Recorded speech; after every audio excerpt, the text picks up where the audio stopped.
They'll take the 65% increase. If that doesn't get approved, this country is going to have a 65% increase in taxes and lots of other problems. En medio de tensiones comerciales y una economía tambaleante, el colapso de Weyerhaeuser, una de las empresas madereras más emblemáticas de Estados Unidos, marca un punto de inflexión en el sector de la construcción norteamericano. Lo que comenzó como una disputa arancelaria con Canadá, pronto se transformó en una crisis de suministro que amenaza con impactar cada etapa de la cadena productiva, desde los bosques hasta los hogares de clase media estadounidense. Durante el mes de mayo, las ventas de viviendas unifamiliares en Estados Unidos experimentaron su caída más pronunciada en casi 3 años. El desplome coincidió con una tormenta perfecta, el aumento de las tasas de interés por parte de la Reserva Federal y la aplicación de aranceles severos sobre la madera canadiense. Mientras tanto, los inventarios de viviendas se disparaban paralizando a constructores y alejando a potenciales compradores atrapados entre precios en alza y una oferta cada vez más limitada. La madera históricamente uno de los materiales base más accesibles para la construcción en pues, se ha convertido en un recurso volátil. Las estimaciones más recientes apuntan a que los aranceles podrían añadir hasta $14,000 al costo final de una vivienda nueva de aquí a 2027. En consecuencia, muchos constructores decidieron pausar proyectos, lo que genera un efecto dominó sobre aserraderos fábricas de productos derivados de la madera y toda la red de suministros relacionada. Weyerhaeuser, con sede en Seattle y una historia centenaria, ha sido una de las primeras víctimas de este nuevo entorno. La empresa advirtió públicamente que la incertidumbre actual ha reducido significativamente sus márgenes de ganancia, al tiempo que los costos de las materias primas y productos terminados continúan escalando. En un informe reciente dirigido a sus accionistas, su director ejecutivo comparó la situación actual con una tormenta sin rumbo, donde la falta de claridad política agrava aún más los problemas estructurales del sector. Los defensores del proteccionismo como la US Lumber Coalition han argumentado que los aranceles son una herramienta esencial para contrarrestar lo que consideran precios canadienses injustamente bajos, favorecidos por subsidios estatales. Sin embargo, incluso estos grupos reconocen el efecto rebote que las tarifas están teniendo sobre la industria doméstica. El descenso de proyectos de construcción afecta no solo a quienes venden madera, sino también a carpinteros, transportistas, ferreterías, e incluso a gobiernos locales que ven disminuir sus ingresos por permisos y licencias. La situación se agrava cuando se observa que la demanda de madera sigue siendo alta, especialmente en el sector residencial. Según cifras de la Asociación Nacional de Constructores de Viviendas, NEHB, casi un 60% de las constructoras encuestadas han retrasado o cancelado proyectos debido a la volatilidad de precios y disponibilidad del material. Muchos optan ahora por materiales alternativos, como acero ligero o paneles prefabricados, aunque esto conlleva un reajuste tecnológico y logístico nada menor. En paralelo, el mercado de remodelaciones también se resiente. Familias que habían planeado renovar sus viviendas se encuentran ahora con presupuestos que se han disparado o directamente con falta de contratistas disponibles. Y detrás de todo esto, una pregunta resuena.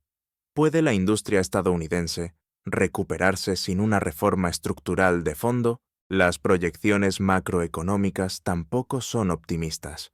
Diversas consultoras señalan que si las tarifas continúan sin un acuerdo comercial con Canadá, el crecimiento del sector construcción podría estancarse en menos del 1% anual durante los próximos 3 años. A su vez, se teme que la falta de acceso a madera asequible contribuya al aumento crónico del precio de la vivienda, alimentando aún más la crisis habitacional que ya afecta a ciudades como San Francisco, Nueva York o Denver. Un fenómeno poco discutido pero significativo es la reducción del acceso a vivienda en zonas rurales. En condados donde las opciones de alquiler ya eran limitadas, la ralentización en la construcción de nuevas casas agrava la migración forzada hacia grandes centros urbanos, lo que a su vez sobrecarga infraestructuras y eleva tensiones sociales. En este escenario, muchos observadores del mercado consideran que la caída de Weyerhaeuser no es un caso aislado, sino un síntoma más de una industria que necesita reinventarse. La dependencia histórica del mercado canadiense, unida a la falta de políticas de reforestación sostenibles en muchos estados del norte y oeste del país, está dejando expuestas las debilidades estructurales de una economía que alguna vez se jactó de su autosuficiencia en madera. Mientras los titulares destacan el drama comercial entre naciones, lo que se esconde entre líneas es el rostro humano de la crisis. Miles de trabajadores en aserraderos han perdido empleos o enfrentan reducciones salariales. Comunidades enteras, especialmente en estados como Oregón o Idaho, ven cómo se esfuman sus fuentes de ingresos. El cierre de líneas de producción significa también menos inversión en salud, educación y servicios básicos. En resumen, lo que comenzó como un ajuste arancelario ha desatado una reacción en cadena que amenaza con redibujar el mapa económico del sector construcción en América del Norte.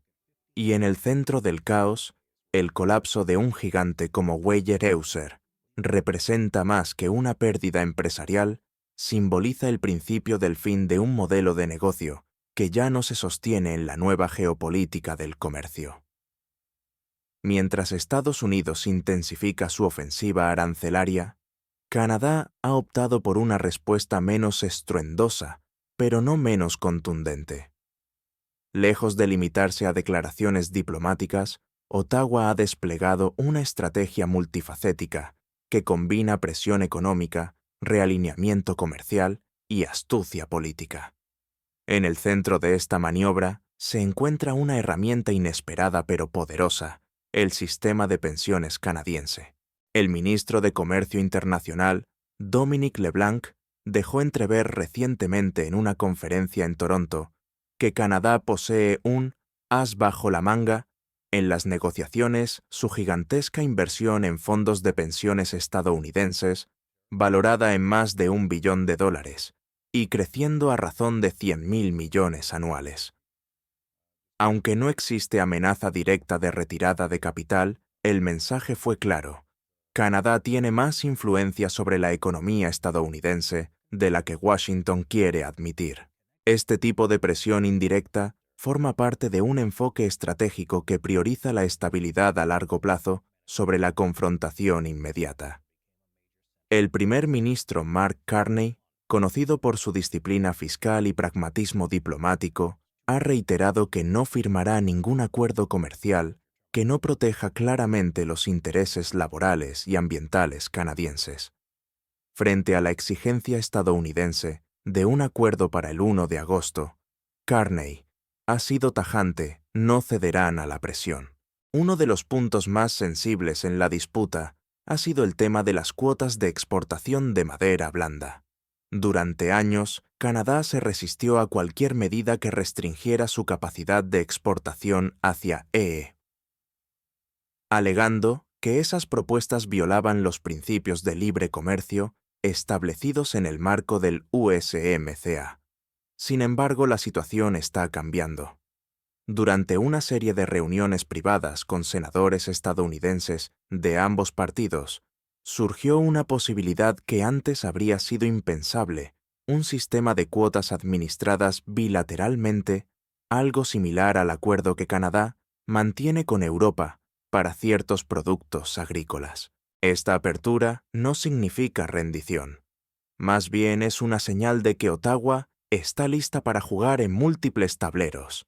En paralelo, los exportadores canadienses están diversificando rápidamente sus mercados. En solo un año, la proporción de exportaciones de madera canadiense destinadas a Estados Unidos cayó del 78% al 68%, mientras que los envíos a Europa y Asia aumentaron de manera sostenida. Este giro geoeconómico no es casual.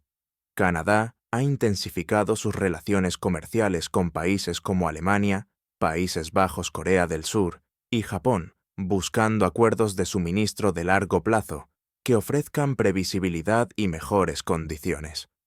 Además, los puertos del Pacífico canadiense han recibido inversiones para modernizar sus capacidades logísticas en previsión de un comercio más fluido con Asia.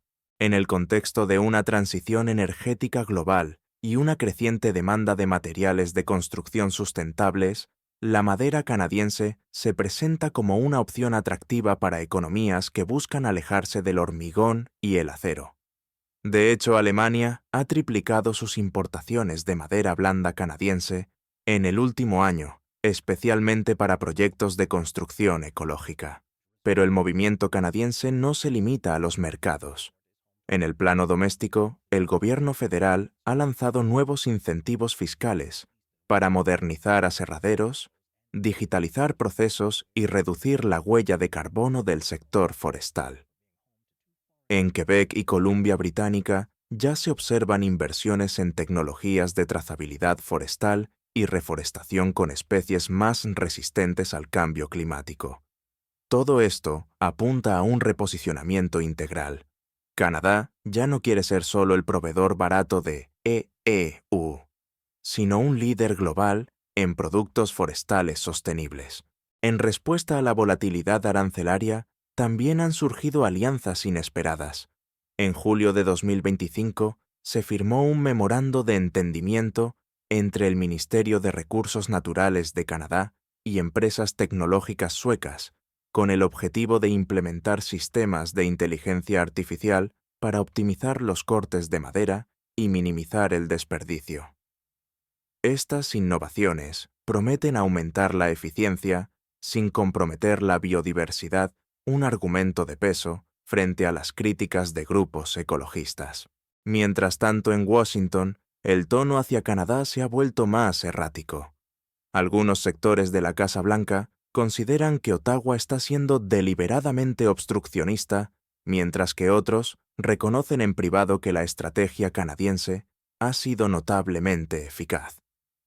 En círculos diplomáticos se comenta que el embajador estadounidense en Ottawa ha solicitado un informe interno titulado «¿Está Canadá ganando la guerra de la madera sin disparar un solo tiro?» Sin embargo, no todo es armonía en el frente canadiense. Las provincias madereras han comenzado a expresar diferencias con el gobierno federal.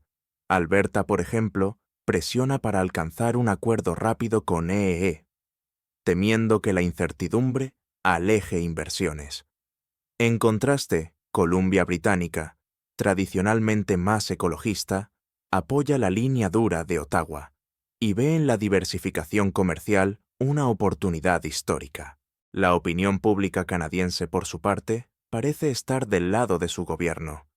Una encuesta publicada por el Instituto Angus Reid reveló que un 62% de los canadienses apoya mantener una postura firme frente a EU, incluso si eso implica más años de litigio o reducción de exportaciones. En definitiva, mientras el gobierno de Trump apuesta por una política de fuerza bruta, Canadá responde con una danza de precisión quirúrgica. Apoyado en una economía resiliente, relaciones exteriores inteligentes y una visión a largo plazo. Ottawa demuestra que en el ajedrez del comercio internacional no siempre gana quien mueve primero, sino quien entiende mejor el tablero. Frente al embate canadiense y el creciente caos en el sector de la vivienda, la administración Trump ha decidido no quedarse de brazos cruzados. En un movimiento que combina nostalgia industrial con ambición política, la Casa Blanca anunció una serie de medidas dirigidas a revitalizar la industria maderera doméstica. El mensaje era claro: si la madera canadiense se encarece, Estados Unidos cortará la suya. El eje principal de esta política es el aumento en un 25% de las cuotas federales, de tal a una cifra que en papel suena audaz, pero al examinar los detalles, el panorama cambia. Expertos forestales advierten que este incremento, aunque significativo desde un punto de vista regulatorio, representa apenas un aumento del 0,8% en el volumen real de madera disponible a nivel nacional. Es como intentar alimentar un motor de 8 cilindros con una pajilla de café, mucho esfuerzo para poca ganancia. Gran parte de estas nuevas cuotas implican abrir tierras protegidas, algunas bajo la jurisdicción de la llamada Roadless Rule de 2001, una normativa ambiental que prohíbe la tala en más de 23 millones de hectáreas de bosques nacionales. Esto ha encendido las alarmas entre grupos ecologistas y ha dado pie a una avalancha de demandas judiciales que podrían paralizar el plan durante años. La tensión es palpable en regiones históricamente dependientes de la industria forestal, como el condado de Skamania, en el estado de Washington. Este lugar, que en los años 60 albergaba una docena de aserraderos funcionando a plena capacidad, hoy sobrevive con solo uno. Para muchos residentes, la promesa de un renacimiento maderero suena como una segunda oportunidad, pero para otros, especialmente los jóvenes, la esperanza se mezcla con escepticismo. Mi padre perdió su empleo cuando cerró el último molino. ¿Por qué ahora sería diferente?, comentó un habitante local al canal NPR. Aún así, algunas señales de innovación han comenzado a emerger. Empresas estadounidenses están invirtiendo en automatización y robótica para reducir costos y aumentar competitividad. Sistemas de escaneo láser permiten aprovechar mejor cada tronco, y nuevas técnicas de secado acelerado buscan disminuir los tiempos de producción sin comprometer la calidad. Según la Asociación Estadounidense de Tecnología Forestal, estas innovaciones podrían reducir los costos operativos en un 15% en un plazo de 3 años, siempre y cuando haya materia prima suficiente. Pero he aquí el problema: incluso si se logra cortar más árboles, llevar esa madera al mercado no es inmediato. Las cadenas de suministro maderero en E.U. están fragmentadas. El cierre de aserraderos en décadas anteriores dejó infraestructuras deterioradas, rutas logísticas incompletas y una fuerza laboral envejecida. Reactivar todo el sistema requiere años, no meses. En este contexto, algunas empresas canadienses han visto una oportunidad. Firmas como West Fraser y Canfor están adquiriendo aserraderos en el sur de Estados Unidos, especialmente en estados como Alabama y Georgia, donde los bosques de pino son abundantes y los costos de transporte hacia el mercado interno son mucho menores. Este desembarco estratégico tiene un doble objetivo: esquivar los aranceles y consolidar presencia en el corazón del consumo estadounidense. La administración Trump ha recibido esta estrategia con ambivalencia. Por un lado, la presencia de capital extranjero genera empleos locales y revitaliza comunidades rurales. Por otro, se percibe como una derrota simbólica: empresas canadienses ocupando el espacio que supuestamente debería estar reservado a productores nacionales. Mientras tanto, la US Lumber Coalition ha respaldado con entusiasmo las medidas proteccionistas y la expansión de la tala, argumentando que por primera vez en décadas los productores locales tienen una verdadera oportunidad de competir. Pero incluso sus líderes admiten que sin una reforma profunda en infraestructura, estos avances corren el riesgo de ser solo cosméticos. Además, existe un dilema ético y ambiental latente. ¿Debe Estados Unidos sacrificar sus bosques antiguos para resolver una disputa comercial?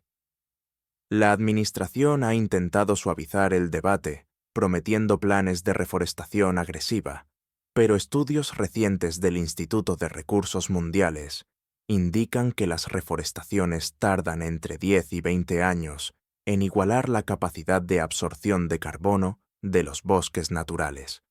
En medio de una crisis climática global, esta es una ficha arriesgada. Por otro lado, los movimientos sociales y ambientalistas ya están activando campañas de presión. La ONG Forest Watch USA ha lanzado una demanda colectiva contra el Departamento de Agricultura por autorizar proyectos de tala sin evaluación ambiental completa. A su vez, varias tribus nativas americanas cuyos territorios ancestrales se verían afectados por las nuevas concesiones madereras están preparando acciones legales con apoyo de universidades y organizaciones internacionales. En este entorno conflictivo, la promesa de un renacimiento forestal se enfrenta a obstáculos considerables, y aunque la administración Trump insiste en que la solución está en casa, los hechos apuntan a un camino más complejo, sin alianzas, sin inversión tecnológica sostenida y sin respeto por el entorno natural. La política del hacha puede terminar cortando más de lo que construye. Al final, lo que está en juego no es solo la capacidad de IEPU para producir su propia madera, sino también el tipo de país que quiere ser, uno que responde a las crisis con soluciones rápidas y destructivas, o uno que se reinventa con visión, diálogo y sostenibilidad. La guerra comercial entre Estados Unidos y Canadá, lejos de disuadir el comercio transfronterizo, lo ha transformado en algo más sofisticado y estratégico. En lugar de limitarse a exportar madera desde Canadá hacia el norte de EEU, las grandes compañías madereras están replanteando sus mapas logísticos y sus estructuras de inversión con una lógica que apunta a la supervivencia en un entorno de tarifas y restricciones. Una de las jugadas más astutas ha venido precisamente del lado canadiense. Varias de las principales firmas forestales como Canfor West Fraser y Resolute Forest Products han establecido o ampliado sus operaciones directamente en suelo estadounidense, sobre todo en el sur del país. Estos movimientos corporativos cuidadosamente estudiados permiten a las empresas esquivar los aranceles al operar como productores internos. Al fabricar dentro de Estados Unidos, incluso con capital extranjero, sus productos pueden entrar al mercado sin enfrentar las tarifas que tanto daño les harían desde el otro lado de la frontera. Esta estrategia de inversión defensiva no solo es legal bajo las reglas del USMCA, sino que también ha sido bienvenida por gobernadores y alcaldes de regiones rurales que buscan desesperadamente atraer empleos y capital.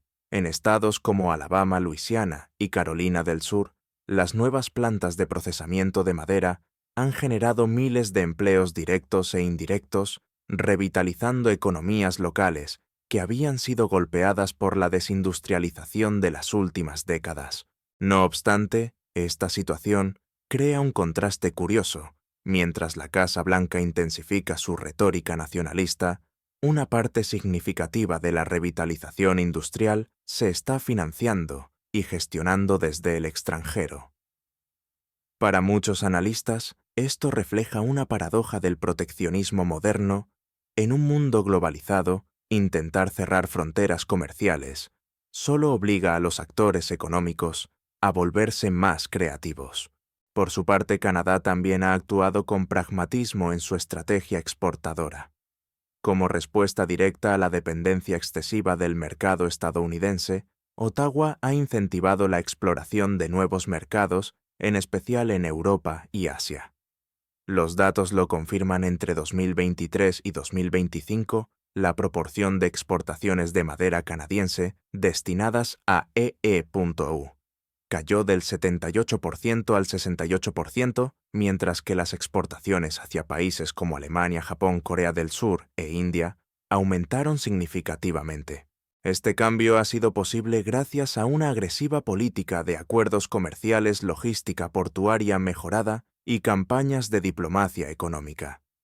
En el puerto de Vancouver, por ejemplo, las inversiones en terminales intermodales han reducido los tiempos de envío hacia Asia hasta en un 20%.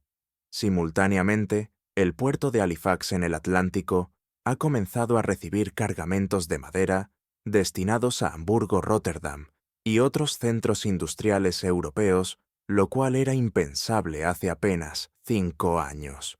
Otro elemento que ha facilitado esta transición es la creciente demanda internacional de materiales de construcción sostenibles. En particular, la madera certificada como proveniente de bosques gestionados de forma responsable se ha convertido en un bien codiciado en mercados donde la conciencia ambiental es un factor decisivo en las licitaciones públicas. Aquí Canadá lleva ventaja. Más del 40% de sus bosques comerciales están certificados por estándares como FSC Forest Stewardship Council o SFI Sustainable Forestry Initiative, frente a apenas el 15% en EU. Esto ha abierto nuevas oportunidades para los productores canadienses, que ahora no solo venden madera, sino también imagen y trazabilidad. En Berlín, por ejemplo, varias constructoras han comenzado a promocionar sus proyectos de viviendas colectivas, como construidos con madera verde canadiense, un mensaje que apela al consumidor moderno, preocupado por el cambio climático. En paralelo, han surgido alianzas inesperadas. En 2025, la empresa sueca Stora Enso firmó un acuerdo de colaboración con productores canadienses para desarrollar nuevos productos de ingeniería en madera como paneles CLT, Cross Laminated Timber, destinados al mercado escandinavo y báltico. Estas alianzas, además de expandir mercados, fomentan la transferencia tecnológica, algo que podría beneficiar también a pequeños y medianos productores en Canadá. Mientras tanto, en Estados Unidos, el discurso público sobre estas inversiones cruzadas es mixto. Por un lado, se celebran los empleos que llegan a zonas rurales deprimidas. Por otro, se cuestiona si esto representa una verdadera autonomía industrial o simplemente una dependencia repatriada. Incluso en el Congreso, algunos legisladores republicanos han propuesto revisar las reglas de inversión extranjera en industrias estratégicas como la maderera, aunque sin mucho apoyo concreto por ahora. La paradoja continúa, aunque los aranceles han provocado cierres y colapsos. En algunos sectores, también han catalizado una ola de transformación industrial que puede en el mediano plazo fortalecer a los actores más adaptables. El proteccionismo, entonces, no destruye el comercio, pero sí lo obliga a evolucionar. Y dentro de esa evolución, también se observa un cambio cultural, la concepción de la industria forestal como algo estático y anclado al territorio, comienza a dar paso a una visión más flexible, global y tecnológica. Las empresas que comprendan esta nueva realidad serán las que sobrevivan, las que no quedarán atrapadas en la misma lógica que llevó a la caída de gigantes como Weyerhaeuser.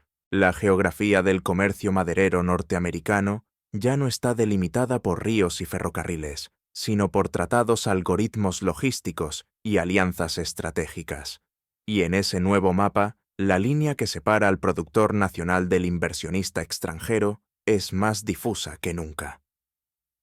Con el conflicto entre Canadá y Estados Unidos, en pleno apogeo, la industria de la madera ha dejado de ser solo una cuestión comercial para convertirse en un termómetro de cómo las naciones norteamericanas gestionan su interdependencia económica en un contexto cada vez más volátil.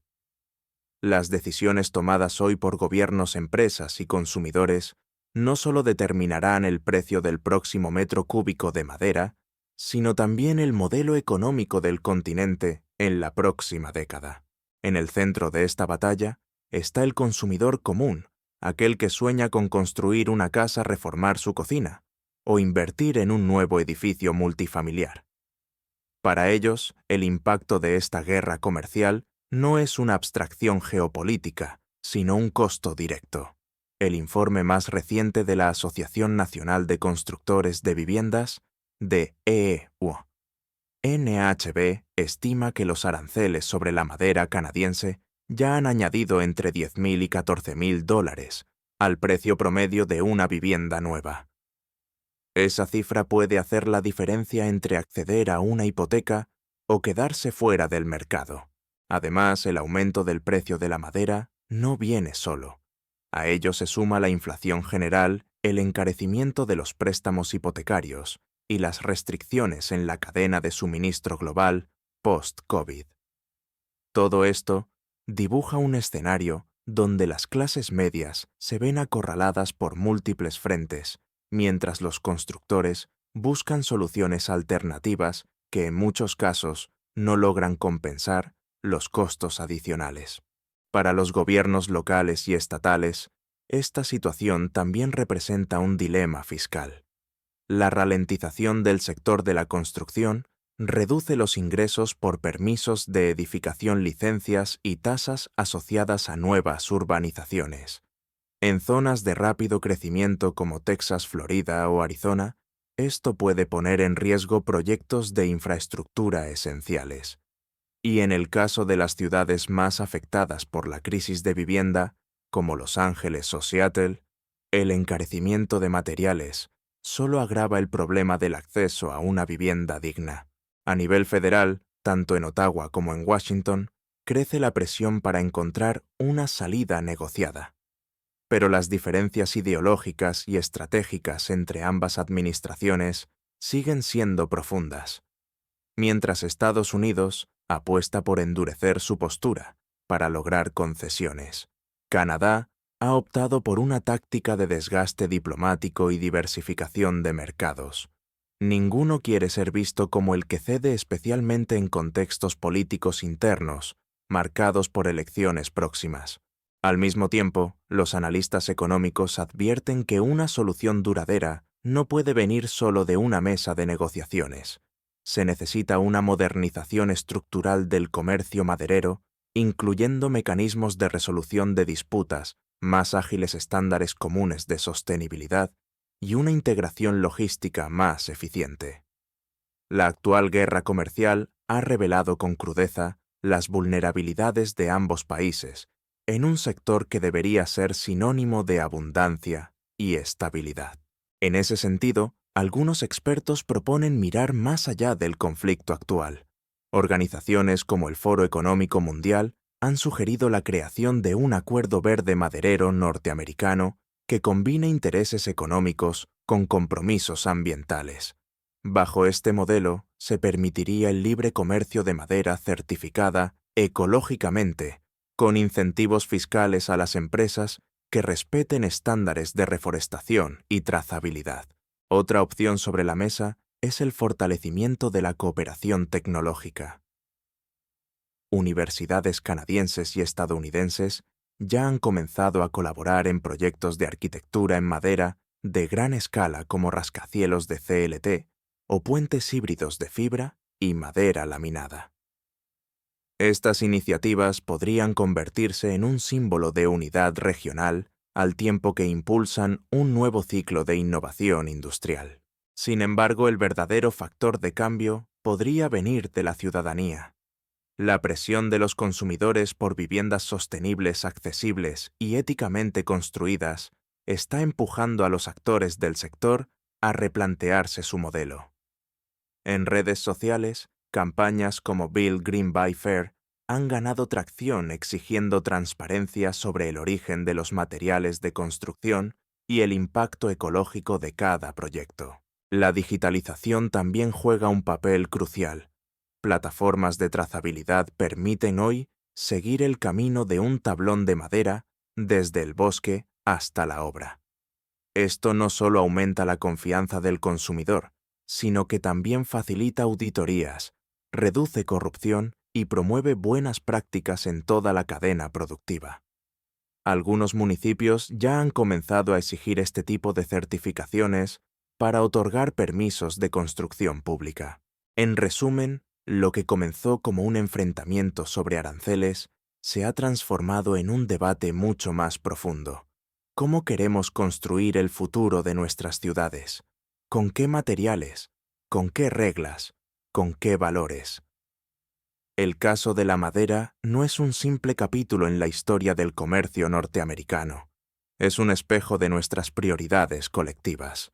Canadá y Estados Unidos tienen ahora la oportunidad de pasar del enfrentamiento a la colaboración.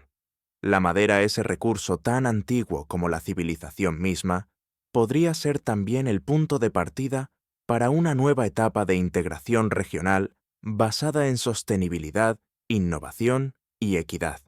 Pero el reloj avanza y las decisiones deben tomarse pronto. De lo contrario, el precio no solo lo pagarán las empresas o los gobiernos, sino también las generaciones futuras que heredarán un sistema fragmentado, una economía disfuncional y un planeta cada vez más frágil.